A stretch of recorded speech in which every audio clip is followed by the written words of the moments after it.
Hi there.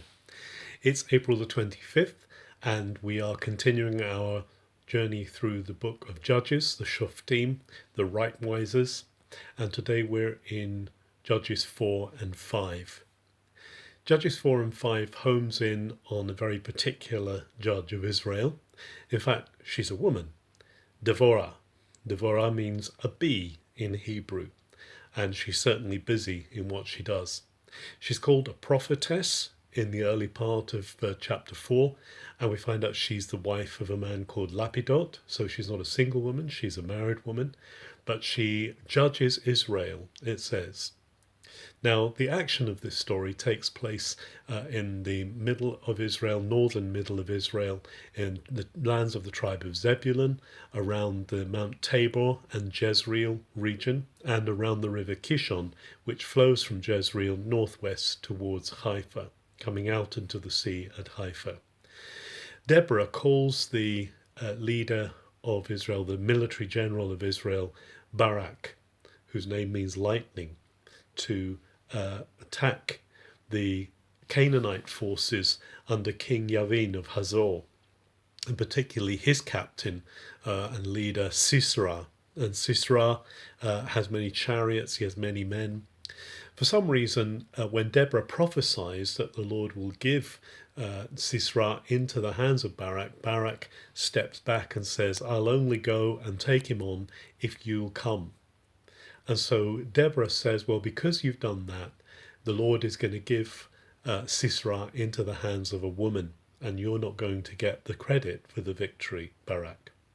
So the battle takes place around the area of Mount Tabor, around the valley of Jezreel, and sure enough, Sisera and his armies are overcome by the armies of Israel. But the captain, Sisera, manages to escape, and he is taken into the tent for safekeeping of a Kenite woman. Now, the Kenites were the descendants of Moses' father-in-law, Jethro, and they had settled alongside the Israelites. And so Jael is her name. The Lord is God, it means. Jael is the woman who takes Sisera into her tent and hides him. And she makes as though she's giving him a lot of hospitality.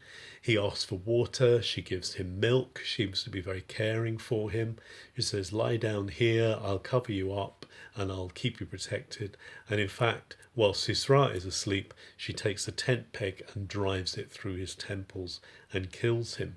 And then she calls Barak to come and see. She calls the people of Israel to come and see, and shows him Sisera dead in her tent.